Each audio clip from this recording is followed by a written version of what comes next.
Wonderful, thank you. And we have one. Right behind the camera at the front of the church is a stack of these packets. Okay.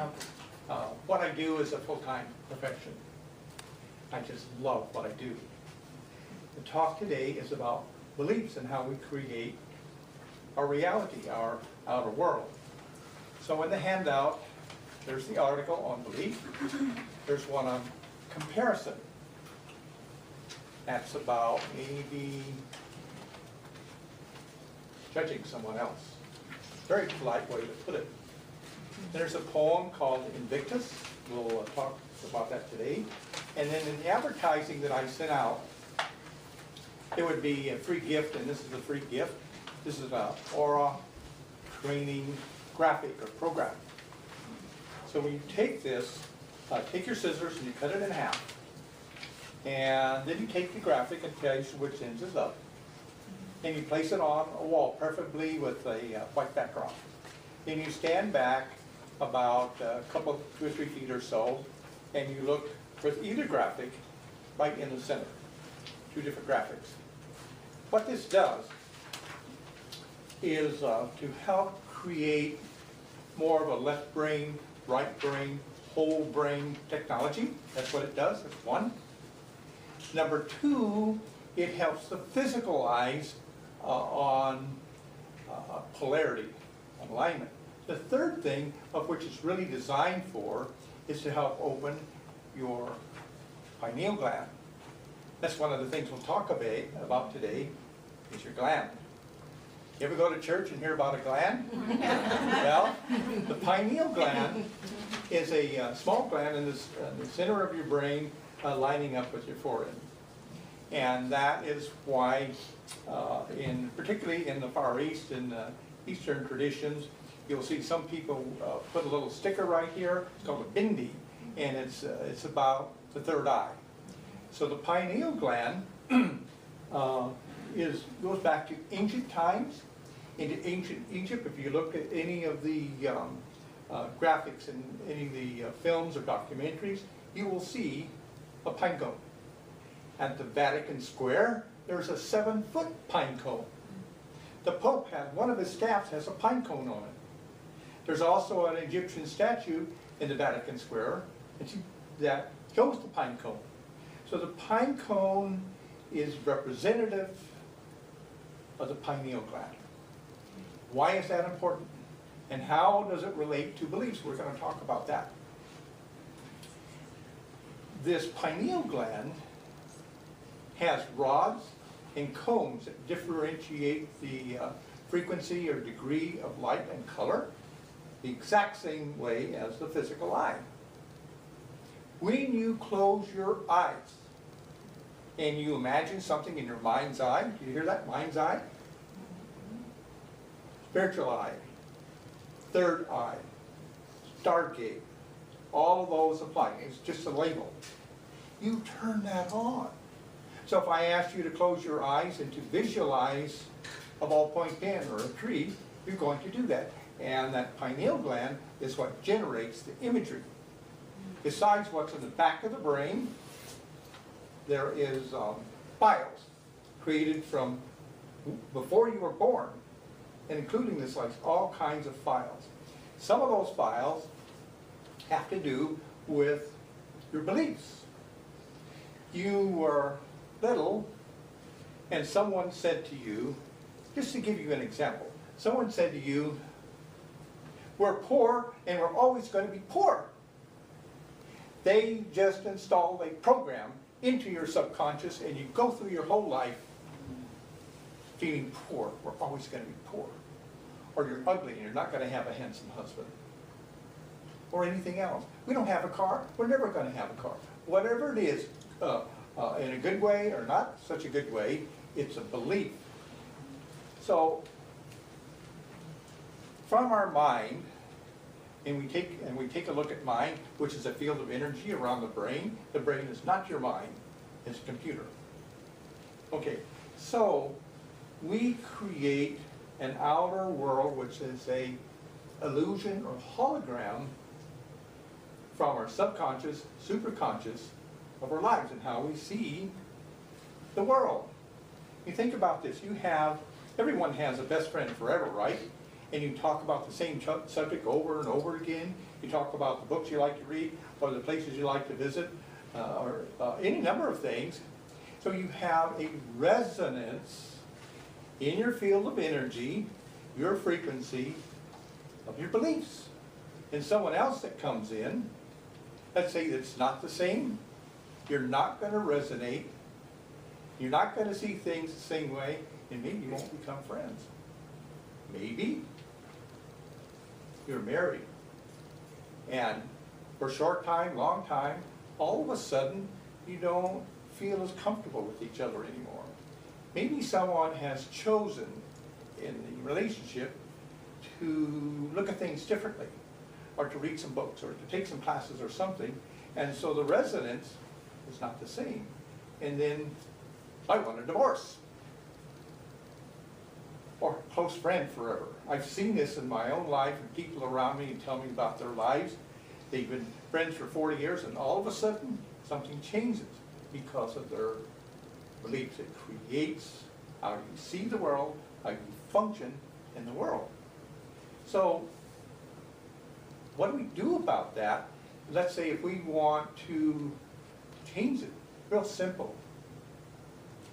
From our Stargate, from our pineal gland, we are always thinking, let's say whatever it is that you focus on.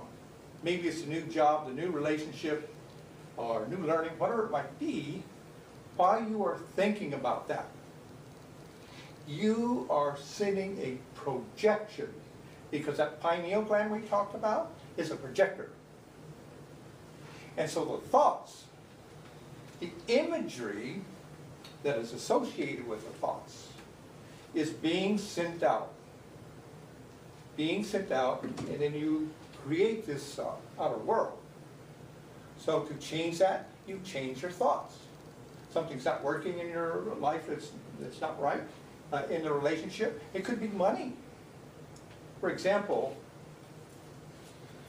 some people don't feel that they're abundant, don't have enough money in their life. Their Chase account is not filled up. Right? Everyone have all the money that they want? Yeah. No. No. Okay. So, as a mantra, when you say this, you can say this with your eyes open. When you say it with your eyes closed, remember you're sending a visual, you're sending a signal. So I'm going to ask you for 1 second, I'm going to read something to you, and ask you to close your eyes for just a moment, and think this and send this out from your mind's eye. I am grateful for the continuous source of income that supplies my every need. I am grateful for the continuous source of income that supplies my every need. So you keep sending that out, sending that out. Visualize your bank account and it's filled with money. Visualize, maybe in your relationship, how you really care about somebody. So you send out with their imagery, what they look like, and put hearts around them, big clouds around them. They will feel it because we are multi-dimensional beings. When you look at the quantum level, this is quantum physics, we are like photons at the quantum level. Everything, a wood, a tree, ballpoint pen, the human being, everything at the quantum level is an energy form in a pattern that creates the outer form. So how do you feel about the continuous supply that's filling your every need? That's all you have to do. It's really quite simple. When you understand the functionality, how it works, there's a 2-page article that I wrote here on beliefs and how your thinking, your programming creates how you see the world. It's very detailed. It took months to just write this one article. So you take that home with you today. So you imagine that your dream of whatever it is that you desire in the present tense as if they already exist. And conduct your day that way as it already exists. Doesn't have to be money, whatever it may be, doesn't matter. We are creating moment by moment, every second, by how we think, what it is we're experiencing. The people that we have in our lives and the choices that we make, like today, you chose to be here. Your soul self helped bring you here. The components of who you are brought you here today to hear this message. We'll ask you also, when you listen to the speaker today, or even look at the speaker, look to the side and defocus your eyes just a little bit. We have kind of a white background. When you do this action, and you begin to see a white glow around the speaker's face, around the speaker's head, you are seeing the aura. You're seeing the theory of the first level of the aura. Can everyone see it? Yes. You can go into your bathroom and leave the light off and just have ambient light coming from the hallway, or maybe in your bedroom or somewhere where you can look in a mirror, defocus your eyes and look around yourself, and you'll start to see your etheric double. You'll start to see that. What's causing that? It's your pineal gland. That's what you're seeing with. I can look at people, depending on their degree of development, I can look at people and see their pineal gland. You know what it looks like to me? A physical eye. I see it right here. I see it blinking. I can tell where you're at just by looking at you. You can develop those abilities, enhance those abilities. We have often heard of people that are psychic. What in the world was that? And, oh, that guy says he's a psychic. Well, that's some kind of hocus pocus. That means you haven't read about it. And people say, well, I don't believe in this or I don't believe in that. Really? What is your source? What have you read? Most of the time it's shooting from the hip because they haven't read anything or investigated it, researched it. So psychic comes from the Greek. It means psyche or self or mind. That's what it means. Everyone is. You cannot function without being psychic. To whatever degree that you allow yourself to be awake or open, you cannot function without being psychic. So some people hang out with Shinko like me because we like to read, we like to teach people, right? Okay, everyone is, and you're using that ability to whatever degree. Every day, every second, you're creating your reality, you're tuning into people. If you ever said to someone, I feel about this or I feel about that, that's your psychic ability. The phone rings and you pick up the phone and it's Aunt Margie. I was just thinking about you. Huh? That's psychic. Everything is psychic. So we change it by changing our beliefs. Famous teachers about belief, Dr. Wayne Dyer, Greg Braden, Eric Pickman, Tom Campbell, and a whole host of others. And one of my most favorite is Sasha Zarian. And she's on my website. There's a tab there, Outrageous Mastery. She's speaks, and her material is in 195 countries. She's developed a whole system on how to work with your beliefs. Sasha Zarian, Outrageous Mastery, is in the middle part of my website. There's 39 pages there. So, beliefs. We continue to go about our world in a way that sometimes serves us, and from what I'm saying, you can mitigate your life experiences by changing your thoughts, changing how you relate to someone. It's real easy. You don't feel maybe you're on the same page with somebody, you're not resonating. So then you feel co-equal with that person, let's say. And you speak from your heart, and where you get your ego out of the way, get it out of the way, because that doesn't really serve. So when you speak from your heart, and you really feel and learn what that person's about, you'll love them. We had a quick little discussion before the services today about the film Cloud Atlas. Some people haven't seen it yet. And I'm creating an invitation here. Someone wants to come and see the film. I have it. I have a home theater, and I have another room with a big TV, so I could actually have a couple going at one time. Maybe we could have an occasion for church members or whoever would like to come. And the only requirement is key lime pie. I'll take care of the coffee. That's all you have to bring. And we can have a good time and learn about beliefs. And that film, by the way, is about reincarnation. It's about love. It's about courage.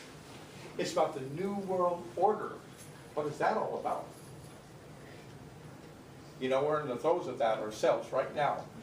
If you know anything about what's going on, we are in the throes of that. And something wonderful is going to come from that after all the sifting and sorting and after all the dust settled, for all the corruptions that's going to come to the surface. It's all going to get cleaned up. And we can participate with that by becoming more aware and being more proactive in our community, with the, in the political arena and so forth, by understanding what's going on and stand up. And that brings me to this poem that I so love, called Invictus, by William Ernest Henley. And this is a poem about standing up, about courage. So as you become more awakened, more aware, it is a real feel-good to become more aware. I can recall back in the year 2002 when my mother had passed. I'm the oldest of 5 in California and the oldest of 4 in Texas. And they were about to lower her into the ground, and the priest said, "Did anyone have anything to say here?" And it was dead silent. I couldn't stand it. Just couldn't stand it. I said, "Well, yes, I do." So a half hour later,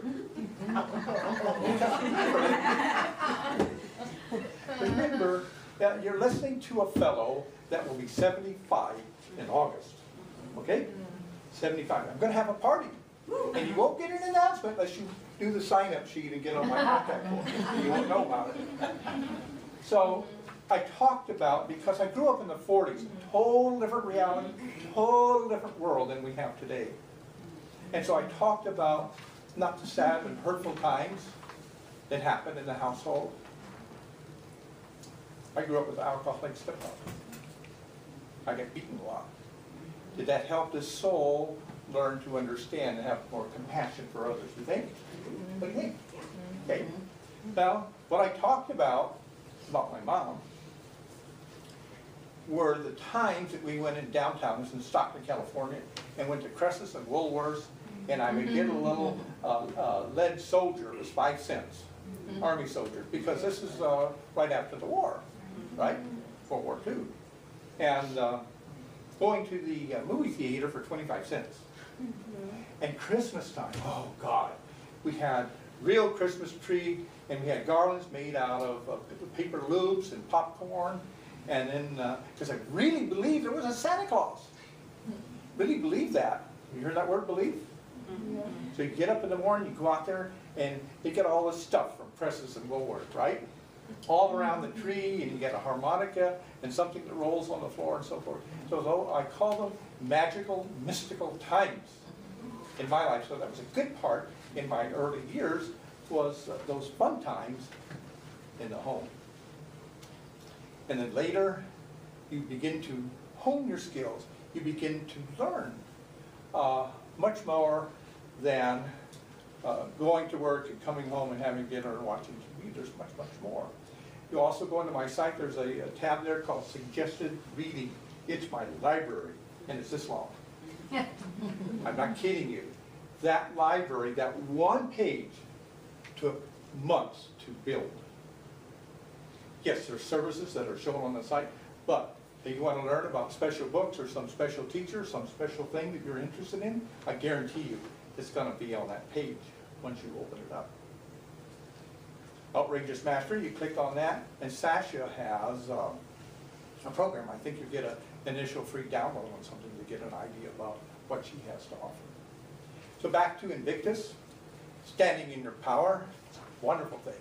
Because I tell you what, after I gave that talk about my mom before they put her down in this concrete casket, what's that all about? $6,000 for something in concrete, and so wasn't there anyway.